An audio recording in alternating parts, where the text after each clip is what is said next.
Welcome to our class Contenders video. Rastakhan's rumble has descended upon the Hearthstone community, and each of the 9 classes received substantial additions to their respective kits. Some cards added tools to strengthen existing archetypes, while others fostered whole new ones, finding great popularity on the latter in these first days of the new meta. In this first video of the new expansion, we'll be reviewing the newest standard contenders as represented by each of their classes. Don't forget to like the video and subscribe for more Tempo Storm Rastakhan content in the coming weeks. Now let's see what developed in these first days of the meta.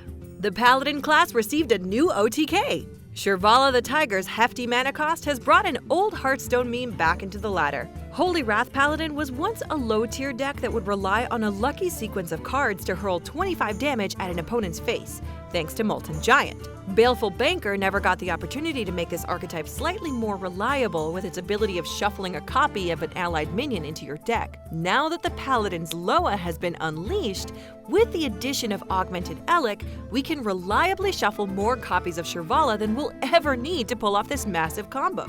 The addition of Timeout from Rastakhan has also borderline resurrected Control Paladin as an experimental archetype, buying valuable time to assemble those last pieces of the 25 to 50 damage combo. Next up is another throwback, Aggro Shaman. Irony achieved number 5 legend with this faster archetype, making the most of Lickim to overload and swing for great amounts of damage. The Spirit of the Frog also makes it possible for a player to find damage reliably, for a reasonable cost. This deck also spells the return of the mighty Double Doomhammer, which we haven't seen on a competitive stage in a long time. Perhaps we'll see more of this deck on the ladder or in upcoming tournaments. Either way, Aggro Shaman comes with great potential to surge into the Rastakhan meta as an aggressive mainstay, if the deck succeeds in closing out games. Beast Druid stomps its way into the new meta under Asmodee's guidance, using Juicy Psych Melon to draw Dream Petal Florist, Charged Devilsaur, Undasta, and Tyrantus.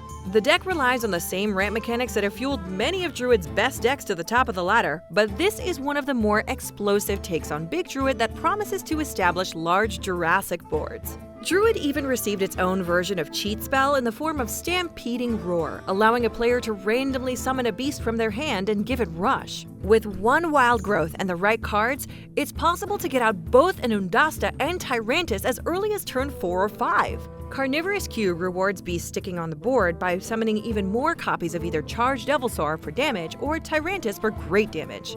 While only using 2 new cards from Rastakhan's Rumble, this archetype can take unsuspecting players by surprise.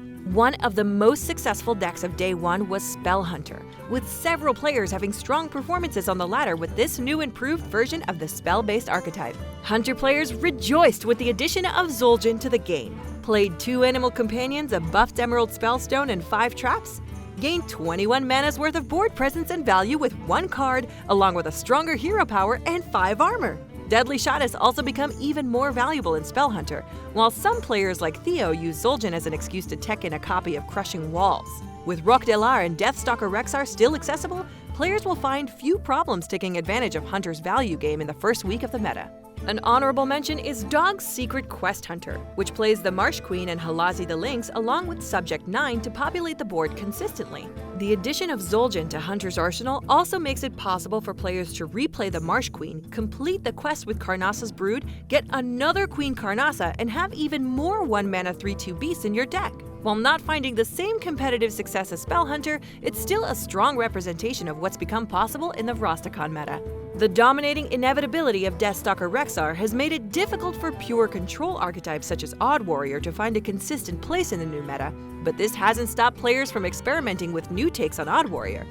Zhou made the most of Rastakhan's Dragon package with the addition of Emberscale Drake, Dragonmaw Scorcher, Smolderhorn Lancer, and Crowd Roaster to add even more survivability and removal to the armor-dependent archetype. Against the more aggressive decks appearing on the ladder, this deck is well equipped to deal with waves of recruits and demons. But Navi's list takes a more well-rounded approach, opting to contest value-oriented decks with Direhorn Hatchlings, Zola the Gorgon, and Elise the Trailblazer and Ironbeak Owls rather than relying on more anti-aggro.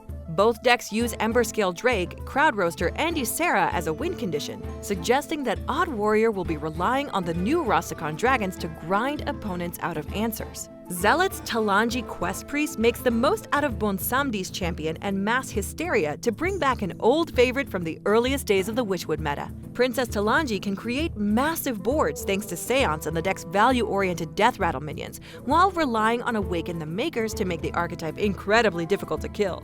This version of the list removed Spirit Lash in exchange for more tools such as Reckless Experimenter to prevent silences from interfering with the princess's plans, while also providing a reliable trigger for Voodoo Doll. Mojo Master Zihi also makes a curious appearance in the deck, appearing to deny late-game plays to give the Quest Priest more time to assemble their pieces or draw more removal. With the class's passive nature, we can see this Rastakhan legendary also making its way into the deck as a staple, though it's too early to tell. Either way, we're excited to see another control archetype see experimentation. Mariana Zoo may not be as exciting as the newest versions of Discard Lock making appearances on the ladder, nor is it featured as a brand new Warlock archetype, but it did achieve strong results as a more aggressive take on the popular Heal Zoo of the previous meta. It reached as high as top 8 legend, looking to end games by as early as turn 5 through 7, thanks to the new additions of Grim Rally and Serenite Taskmaster. By sacrificing access to most 3-drops, this Grim Zoo aims to maximize every drop of mana to push for early game dominance.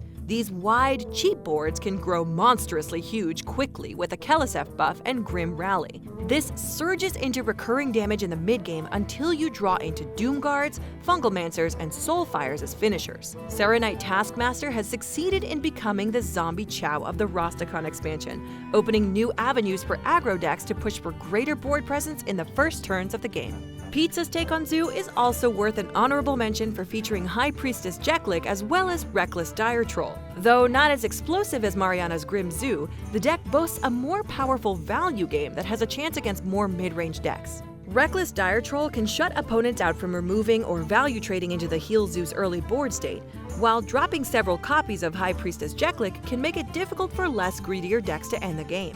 Mr. Yagut made a 15-win and 4-loss record to Legend with his take on Kingsbane Rogue, made all the more consistent with the addition of Raiding Party. The archetype no longer relies on Witchwood Piper to draw the Cavern Shiny Finder. In fact, Raiding Party makes it possible for the Kingsbane player to draw buffs and a defensive tool along with Kingsbane while making the deck even thinner. This list uses Walk the Plank as hard removal against fresh threats set by an opponent from the previous turn, while other lists embrace the teachings of Captain Hook Test to use less spells and more pirates. No matter which version you use, we can expect to see Kingsbane Rogue make regular appearances on the ladder, as long as players can find Leeching Poison against more aggressive decks.